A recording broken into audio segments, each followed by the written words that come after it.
But if you are not making a profit, how are you going to be in business to help the people who need you? So it is a balancing act. So it's about people, it's about profit, it's about potential, it's about excellence, it's all of those things. Hello, I'm your host, Evelyn Clark, and this is the 6-Star Business Podcast, where we have conversations with amazing, incredible people all about what it takes to be 6-star, going beyond the status quo, doing things differently, and how they bring purpose, love, and impact into their businesses every day. And in this episode, I spoke with Akeela Davis. What a lovely lady, and what a fascinating conversation. She, of all people, knows about the balance between people, purpose, and profits to run a 6-star business.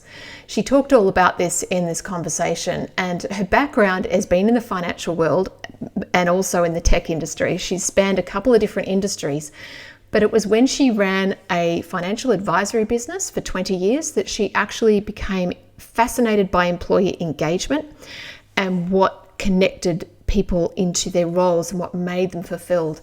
And today she's a thought leader on employer-employee interrelationship, and it's a concept she calls economic mutualism.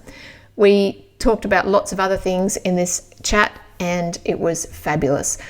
I invite you to sit back and enjoy this one with Akeela Davis. Well, here we are. It is another episode of 6-Star Business Podcast, and I've got my co-host here today with me, Steve Sandor. Steve, how are you doing? Very well, Av. Second time that we bumped into each other online today, so very fortunate. Very fortunate indeed. But, you know, we're also even more so fortunate because we have the lovely Akeela Davis with us today, and I'm so excited about this conversation. Akeela, welcome to the show. How are you? I am terrific, thank you. Couldn't be better. Wonderful. And now, this is my favorite part. Actually, all of the conversation is my favorite, but the first part is where we get to know you more. Could you let us know, first of all, it's for our audience's benefit because I know where you're from, but let us know, where are you in the world? Who do you serve and how do you serve them? Well, I am on the Pacific coast of Canada. I live in Vancouver. And who do I serve? It's a little bit of a different answer. I try to serve the families of employees as well as the business. And by that, I mean, I believe that people who are working, if they are happy and satisfied with their work lives and what's going on, they go home to be better parents and spouses. And they're a lot healthier. So I'm looking beyond just the employee and the employer. Wow. I look forward to getting... Oh, yeah? Yeah. You said, how do I serve them? Yes. I forgot that part. The how do I serve them is I try to help employers hear the real voice of the employees. Because one of the things in our society is that employers have been doing surveys and trying to understand what their employees want and don't want. But unfortunately, the instruments that they have been using have not been giving them what they wanted. What they use is something called psychometrics. And psychometric survey, assessments, what have you. That's 98% of what's out in the world today. And unfortunately, that looks at the cognitive portion of the brain, which is all about logic. It's about reasoning. It's about memory. It's where all our thoughts gets processed. It's where our personalities live. And that is fine, but it doesn't tell how a person is feeling. And that's what we need to know. It's how are you feeling about what you're doing and what you're going to do. And that's the only way the employer would really, really learn what their employees want. So Well, I do a very different type of assessment, and we go from there, and I educate both parties as to what engagement means. It's a two-way street. both parties have responsibilities, and if they both live up to it, it can be a wonderful, wonderful engagement. I love that. As someone who's I don't call myself an empath, but I feel things. I'm quite emotional. I've been known to cry, especially in the workplace. What you're saying resonates. It feels right to me. It's like, yeah, well, isn't that the way that it always is done? Okay, and we're going to get into that a bit more. And I know we're going to unpack this. So I'm excited.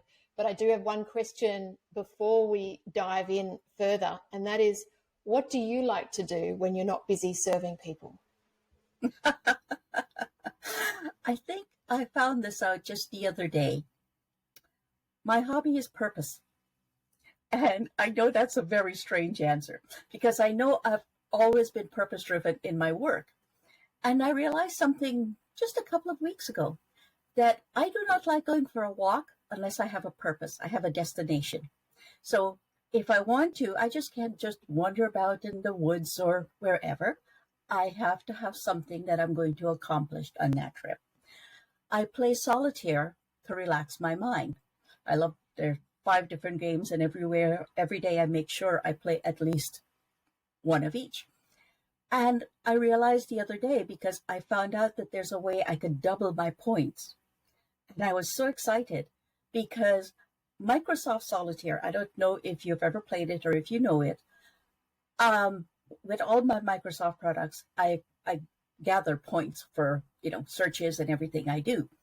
And what you're allowed to do is I assign my points to my favorite charity. So now that I found a way to double my points, I'm more excited about the game because I'm doubling what I'm giving. So it's guilt-free solitaire playing in the middle of the day. Oh, I love it. I absolutely love that. And yeah, I very much resonate with the needing a purpose to do something and being driven by that. Well, let's dive into a little bit more into your story if we can. I'd love to know about your journey that's brought you to where you are today. Maybe start us off with, what got you into business in the first place, or you can start before then if your story starts well before you got into business. And it does. My story starts with when I met my husband at university. We got married in second year. He was in computers. I was in a science and engineering program. And computers were so very new at the time to the average person. I thought, if this marriage is going to last, I have to understand what this man is saying. I guess understanding each other and understanding people has been a long history with me. So I got tested for my aptitude in computers and changed my major to computers. So I graduated as a software engineer in the 80s. And I worked for 12 long years in the industry. And in those 12 years, I think I've had 6 jobs because I kept changing employers.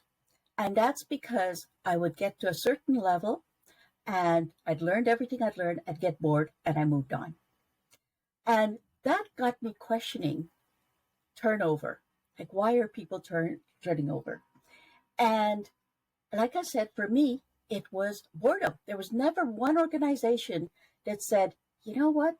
You've done so well. Let's see what else we can have you do in this company that would be useful.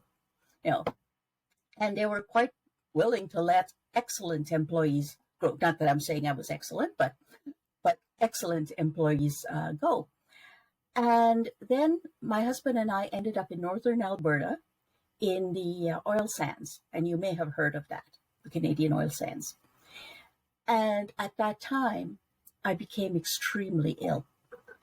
And I was told I had a life-threatening disease that was incurable, and I may not live more than 10 years. And I was making an excellent salary. I had benefits that you wouldn't believe, because when you live up north, they do what they can to keep you. And I realized something, that being a computer geek. I was good at it. I enjoyed it, but it didn't serve my purpose. I didn't want to leave this world with my song unsung. And I didn't know what that song was at the time. So I started on that self journey. And within a year, I knew that I had to make a positive difference in each life that I touch. That's my song. And so I looked at my life and the things that I'd enjoyed and was good at, and people had asked for my help, and it turned out to be money. And so I became a financial advisor. And sales was something that I used to think of as, you called me a salesperson back then, I would absolutely be insulted. You know? Because that was something you did to people, not for people. And eventually I learned what sales and service was.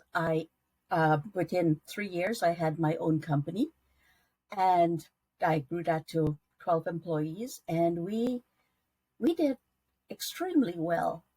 And then at about my 16th year, my dad died, and I thought, oh, by the way, my little story, I should have been dead by then. But once I changed jobs and I was doing what I was passionate about, it just disappeared. My doctor sent me one day to get a total, absolute,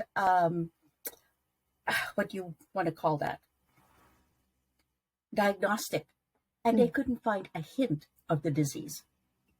Yeah. So I see that as a way of God hitting me over the head every time I need to change course. You know?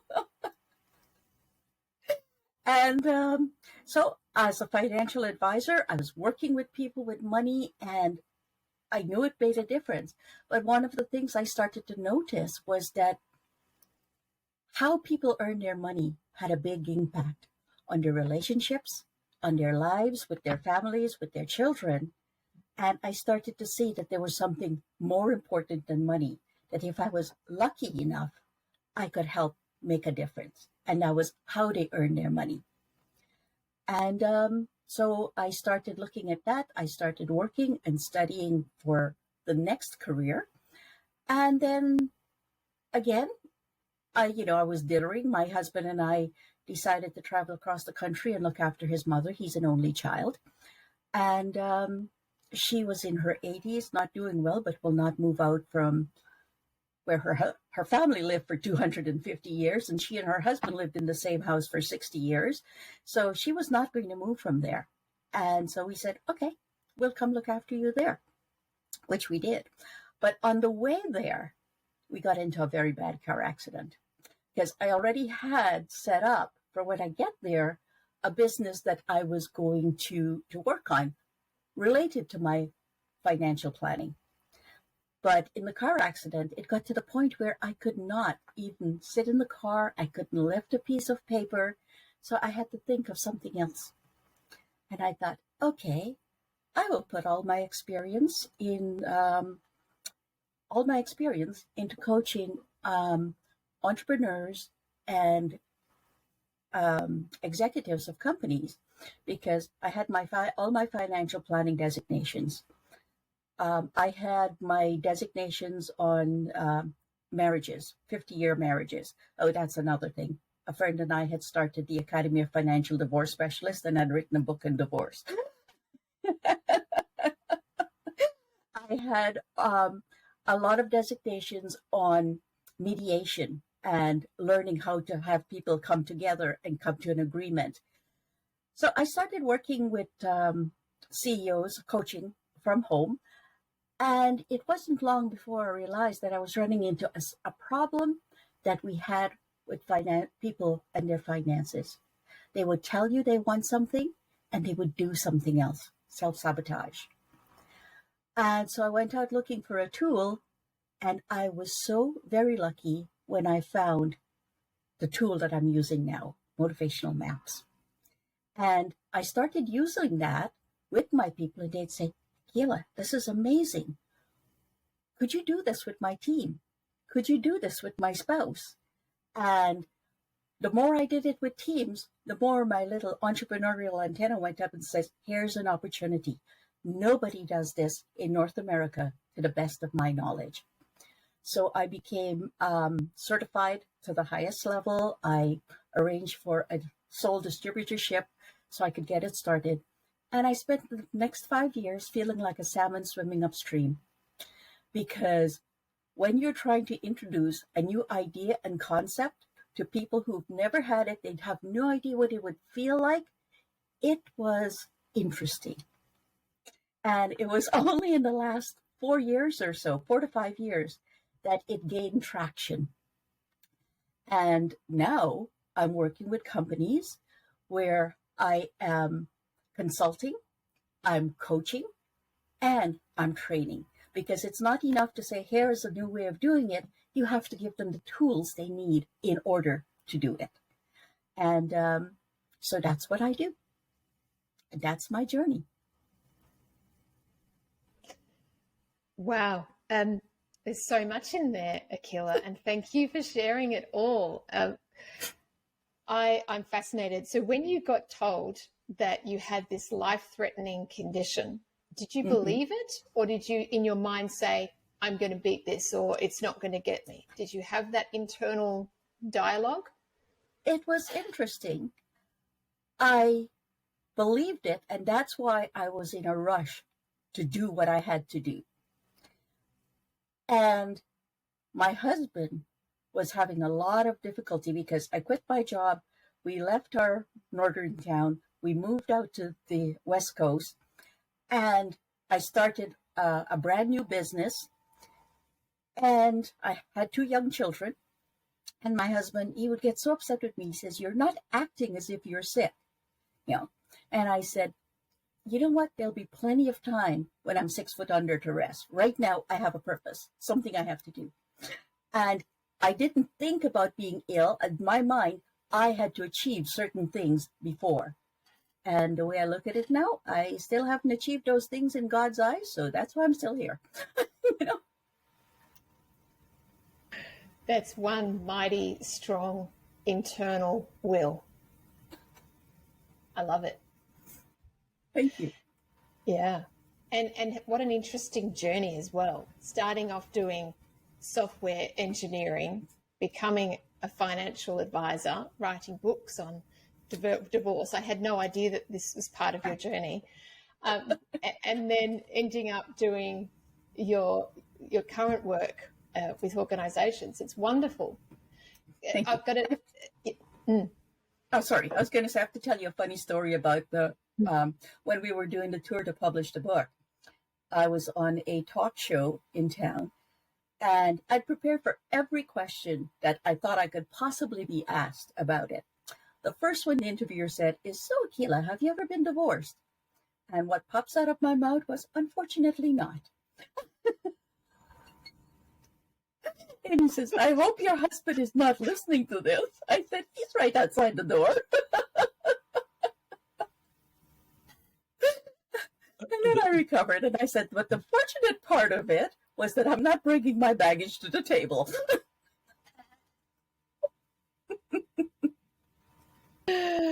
Oh, funny. Very, very funny. What's been the impact on your children? Obviously, they would have known at some point that you had this illness, and then they've watched you go through this interesting journey. What have they seen in you, their mother? They're incredibly wonderful children to start with. And yes, my illness has shaped them. My son, and he's now trying to find himself and resolve this, he became a hero. He was always going out with women with health issues whom he needed to be there for. You know? And my daughter, both of them are still very caring about me. They keep an eye on me. They want to make sure that I'm always okay. And let's just say they don't take me for granted. Never has. That's really lovely. And how cute with your son taking on that hero role as well. Yes. But they obviously look up to you, or at least say, wow, mums, look what, do they realize what you've achieved given the diagnoses? They tell me that they do now. Like my daughter is 35 and my son's 39. And they really, they tell me all the time what I've done in their lives, because I used to think that I would really mess up their lives. But because when I was a computer scientist, I had a full-time nanny. And so it was like, was I doing the right thing? Am I going to mess them up? But I think I did. It gave them a different perspective on life, and they understand that people are human. You go through things, but you just work through it. Beautiful. Akeela, I wonder whether in your current iteration of work, I'm sure there's probably about 2 or 3 more careers that you've got. When you were explaining about your computer science jobs, 6 jobs in 12 years, I think you were the leader of the millennials, right? So this thing of today where, we accuse these young generation of jumping around. Maybe you were the trendsetter there. I wonder whether the empathy that you have towards the families, this caring gift that you have in what you do. So you're really looking at pushing a different narrative into business and looking at how can a business care for not just the business and its employees, but going beyond that. How has your personal experience helped you to guide the people that you have as your clients, or as the people that you're supporting? My personal experience is very important because I've worked with large companies, I've worked with small companies, I've been a consultant for a long time. And because when somebody tells me how they're feeling, or I can see how they're feeling, I can relate to them by saying, here's a situation where this happened, and here's what we had to do, and then this was the result. So it is a huge part of where I am today. To me, everything happens for a purpose. Even though 30 years ago I didn't know what it was about, today I can see why I had to go through that. And when you are talking to the business owners or the business people about feeling, what adoption do you have with that? Do you get resistance at certain points, or is there an acceptance that this is where we are now? That's a very, very interesting question. And I have to say that who I do business with is shaped by that question. I'm at the point right now where I want to see change. So I tend to look for business owners who are employee-centric, but don't know exactly how to go about it. I have gone beyond the stage. I know larger companies could certainly use the education that they need, but I'll leave that to other people. Right now, I'm going to help those who want help. It's as simple as that. No, it's hilarious how, inside the 6-star business, we talk about being very much at the cutting edge of change in the way people think about how you do business. My saying is a 6-star business is not 5 plus 1. It's a completely different way of doing things. And this for you is very much a different way of approaching the problem. And so how do you find the people who are willing to learn what you're wanting to share? Well, you know where I started? I started with not-for-profits because they are very caring about employees, because that's one of the things that they need to have in place is great employees. They don't have a lot of money, so they tend to be more caring about those employees. So I started in that area and talking to them. And from there on, the word started to spread. It's usually by referral. And now I'm working with an incredible company in San Diego, and it's a construction company. But they are so very caring about their people. I love working for them. You've really nailed that, Akeela, in that you said, I work with businesses or companies who actually care. And it's all about that heart. And yes, that's how you can identify them, and it's how they can identify you, because everything is about that emotional connection and not about KPIs or bottom lines or shareholder, profits. As a matter of fact, if you have employees who are enthusiastic, basically what you want, and this is what I had with my staff, is they were partners in the business. Okay. They cared about what happened in the business. And so they were always working to make things better. I didn't have to ask them to do stuff. They would pop up with ideas and I would listen. One of the most amazing experiences I ever had with my staff, my personal team was made up of 4 people, and had them one day for a meeting. And I said, what is it about your job that drains you or interrupts your day? And my personal assistant said, I don't like answering the phone because I could be in the middle of something. And in our office, we had the policy, the phone was always answered by a person. And she said, it interrupts my day and it takes me time to get back into it. Well, the marketing person immediately pipes up and said, she was my human relations person, marketing and keeping in touch with clients. She says, I love the phone. I'll take that over. And we went around the table several times with people picking up what other people didn't. I didn't have to say a word, but it was not about here are your duties. It's here's what needs to be done. Who wants to take it on? It was amazing. 6-star pioneering, a collaborative approach, really. Yes, it is. Yeah. It's how it should be. I love that. Isn't it funny how a really simple act of listening and not trying to be the very most important person in the room enables that whole environment to flower. So when you're, because I'm very, Ab is very, her questions are far better than mine. Mine are very practical and sort of trying to get into the nitty gritty and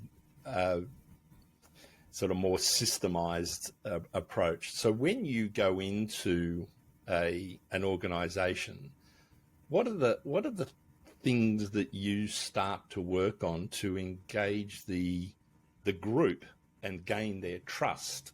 So what are the 1 or 2 things that you might introduce into the organization that enables that open communication to start? Because I'm assuming not every organization has that at its core. Yeah. The first thing I do is I do a survey. It's a survey of the people who are going to be involved. Sometimes it's the entire company. Sometimes it's with the senior leadership because they're the ones who need to understand before that can flow down. But I do a survey and they look at it. I would say 95% of the time is, oh God, not another survey.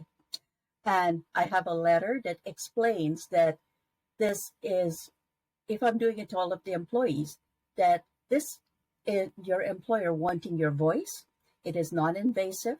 You don't have to worry about what you say coming back to hurt you because it's all amalgamated into a set of answers. It's not individualized, things like that. And then when we have the results, I present it to management. I also present it to the groups or of the employees. And then we teach them how to understand each other and how to work together. I remember one of my first workshops. Two women who've worked together for 8 years. We had done small groups, sent people off, and she came back and she said, "You know, I had worked with this person for 8 years, and I didn't know this is one of the things they cared about, or how I could support her." Yeah. So that's what I do, and that starts building the trust. And we redo it. It's not like something you do once and forever, because motivation changes as the circumstances of our life, the economy, what have you. And so it's doing it over and over and over again. And as they get to know themselves at a deeper level, I call this a gateway to self-awareness, because it's all about them and they're not measured against anybody else. It's not you're better than or worse than anybody. It's how am I feeling now about my life and what I'm doing in this moment. Akeela, how important is it to be doing things differently in business today? And that could be differently to the way you did it in the past, or differently to the peers, differently to what the, society terms as, acceptable. What does that mean to you? How important is it for you? It is extremely important to be doing things differently. When I started my first business, which was the financial planning one, what I did then worked. When I started this business, I realized it would not work. You have to do things very differently. You have to present, there's a need for innovation. And for what I do right now, I hate to say it, but COVID was very good for my business, because after the time away, employers are starting to realize I can't do the same old studies that I did before. I have to do this differently. And there's now more of an emphasis on the feelings and the whole person and all of those things, which I have been preaching for years, but it's coming to fruition now. So yes, you have to do things differently. You have to think in different ways. You're always having to look ahead. It's like when I was in financial advising, I'd say to people, look, if it's hit the newspapers, it's too late. What I'm here to tell you is what's the potential and what we can do now to take advantage of that. And that's exactly what I'm doing in this business as well. Again, you're pioneering. You see ahead to the future and you help people. Sorry, Steve, you had a question. Yeah, I was just going to ask, because that's very much an issue for business owners. There is a balance between being egalitarian and enabling, providing for employees. Psychological safety is a big issue. I'm sure it's a global. I have a particular view about it. I don't think it's the employer's role, just the employer's role, to provide a psychologically safe place. I think it's a collective accountability for everybody to participate in that. But at the end of the day, a business does, in this current environment that we're in capitalism, a business does require profit to be able to maintain its viability. So how do you reconcile the conversation between the value, the development of the business culture, and where does that then feed back into the employee engagement, feed back into the profitability of an organization? Where have you seen examples of that happening? Well, again, this comes to a concept I think I'd mentioned to you, Ev, of economic mutualism. And my definition of economic mutualism is that if the employer is doing whatever he can to make sure that his employee is being challenged the way they want to, being addressed the way they want to, being treated the way they want to, those employees are going to start treating their employers like a partner. They know that their fulfillment at work and their income is dependent on the employer's success. And the employer knows that the growth of his business and its future is in the hands of the employees. And once you can get that's not an easy thing to get people to understand that they are both responsible here. But once you can get that going or start it and then start building on it, it's magic. Yeah, and that's yeah, it is. And I've had another conversation with someone else, and he talked about ways in which he embedded that into the employer-employee relationship at another level, and it blew my mind. It was like, wow, really, and yeah. It's really good, really smart, but it's engaging and it's rewarding for everybody. And once companies start to realize that, and that's one of the reasons I don't work with large companies, because it takes them forever to do that turnaround. Okay. And I don't have years to invest in that, but if they can see it working for smaller companies and see the results, it will make it easier for them to adapt it later. Yeah. What, this is another question I love asking people. What's been a consistent piece of feedback that you've received about the work that you do for your clients? So not just a one-off, but something that's been consistent. Well, that word you repeated, the pioneering, is that what I'm doing is pioneering, and some people who may have been skeptical at the start are very surprised at the results. And people who were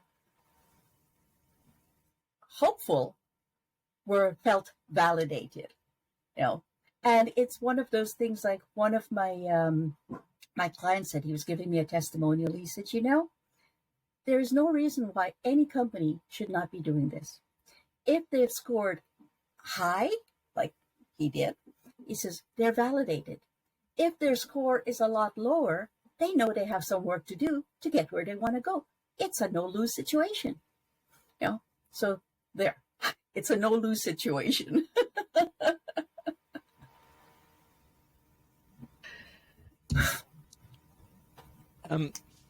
I'm really interested because you spoke early, Akeela, about how you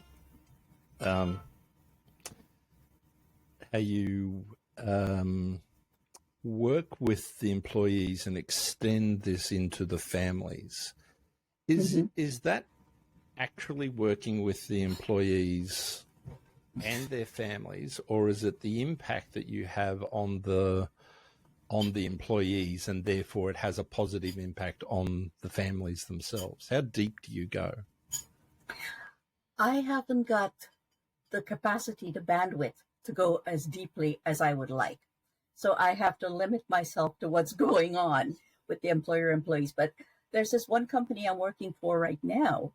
And when they found out about my financial background, part of my contract with them is to produce 2 videos each month to teach people how to use or how to deal with their finances at all different levels. So I love that. I love just taking that. It's that innovation and pioneering. I think a lot of employers could take a leaf out of your book in being different. The employer of choice, the biggest issue that employers or large companies particularly have is attracting and keeping employees, because everything's vanilla. They don't think. Yes. They don't think outside the box, and a large organization has difficulty doing that. You wouldn't be investing in a large organization if you were looking for security, because that's not why you invest in a large organization. So there's this challenge that they have in doing that. But sorry, this is more a statement than a question, and a validation of what you're doing is that by being individualistic of the people who are in your charge and giving them an opportunity to shine in their world, then that means that what they do is they feel good about themselves. They want to come work. They feel supported and cared for. And then when they go home, they're not going home to kick the cat, you know, That's right. and wake up and shout at the kids when they're having to go to school or go to work, you know, get your friggin' bags done. So yeah, it's that, as I said, it was more a statement than a question, but you know, and this is what we're trying to do in the Six Star business. You know, this is why we're having these conversations, is to get people to think differently about how they go about doing business. You know, we cannot continue to do what we're doing the way that we've been doing it and expect the same result or a different result. Totally agree. And that's a great segue, Steve, into the question that we like to ask all our guests, and that is, well, what does being Six Star mean to you? Six Star to me would be innovative. Service is a top priority. Caring about your entire community. As Steve said, about a business, to stay in business, have to have a balance between what they do, how they do it, and making money. And that last part about how making money wasn't on my radar when I started my business, because I was doing it for a totally different reason, right? And it took a long time before I understood, and it's what I teach those, like right now I have 6 people going through my certification class. And if you're not making a profit, and most of these, all of them actually, are very purpose-based. They want to help others. But if you are not making a profit, how are you going to be in business to help the people who need you? So it is a balancing act. So it's about people, it's about profit, it's about potential, it's about excellence, it's all of those things. Yeah, it's easy, isn't it?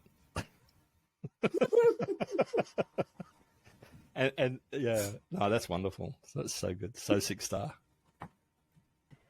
So what do you think, Akeela, is the biggest barrier or barriers to achieving Six Star?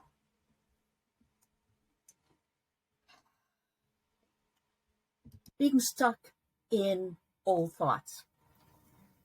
If you are purely money focused, that's only going to get you so far.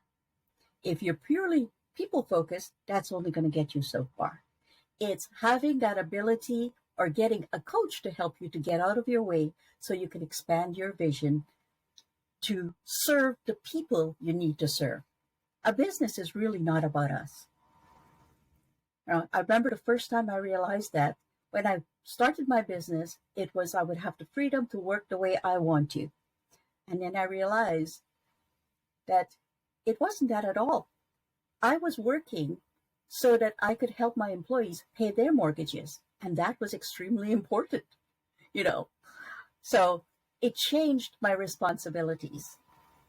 So I was serving my employees. I was serving my clients. They were a huge part in serving those clients and keeping the satisfaction going. So it was important that I kept them happy.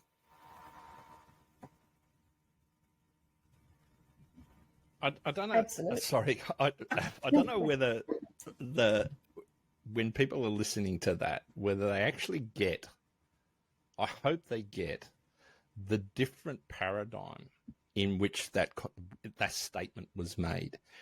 Because typically you would expect a boss or an owner of a business to say, you know, this is a privilege, not a right for you to work here.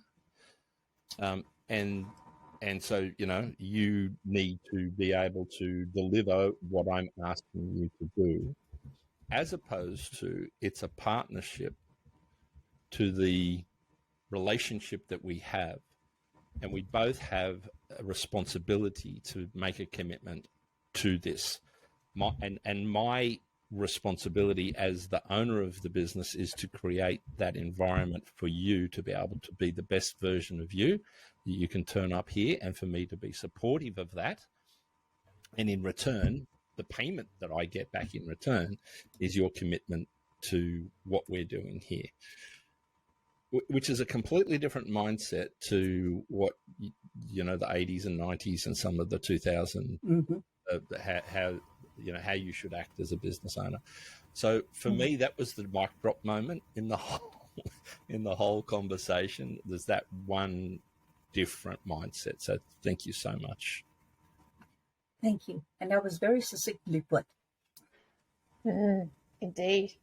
I've got a couple more questions. This one. So what do you think people can do if there's a piece of nugget of advice, because you are so wise and with such experience, I'm sure you've got something in that black bag of yours. So what can people do to get out of that treadmill, you know, that of trading time for money that they're on, and get out of that so they can lift up into being 6-star? Because I see that so many people are just stuck in the wheel. Get a good coach. We can't do it by ourselves. You need someone to be there for you. So true. So true. Okay. My second last question for you, Akeela. What's the vision that you're working towards? Because earlier on you were talking about how everything you do, it's about purpose. You've obviously, you're driven by purpose. It's why you're doing what you're doing. What is that beautiful future vision that you're working towards?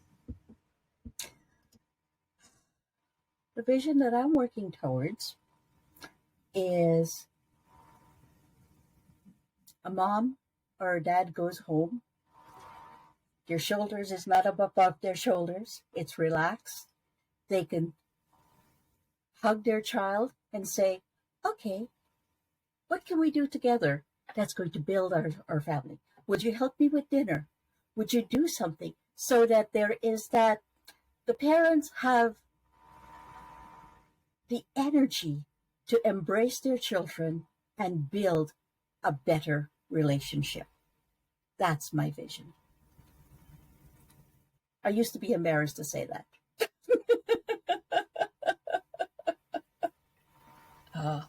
Thank you for saying it. It's beautiful. Steve, do you have any questions, comments, or anything as we kind of come in for close? I wish I could be as profound as that statement, so I'm going to leave it at that. You know, I think if we all had that purpose or vision, caring about what you do, who you do it with, who you do it for. So, no. I think you said it already. It's profoundly beautiful. Akeela, have you got anything you want to leave our listeners with? Any kind of go-to, a tidbit, a piece of advice? The best thing I can tell anybody is, if you haven't already started on it, please take a look at who you are. Self-awareness is the most powerful tool we have at our disposal. And just ask, who am I? What do I want from life? What shaped me? If you make a decision and you think, why did I do that? Start looking at it. Where did that come from? You'd be amazed at what you find. I love that so much. Thank you. Wow, it's been an absolute pleasure. Loved every second of this, Akeela. There's a lot in this conversation, and I know everyone listening would have got something from it too. Well, thank you. And I thank you so very much for having me on your show. I think what you're doing is also very much needed. And as I said to you, I'd love to be part of your movement. So there, thank you. Because I think it is a movement. It is a movement, and we'd love to have you with us as well. You definitely fit the 6-star mold. So so to speak. It's been a pleasure. Thank you, Steve. Thank you, Akeela. Yeah, thanks. Thank you, Steve. Appreciate it. Thank you. Bye-bye.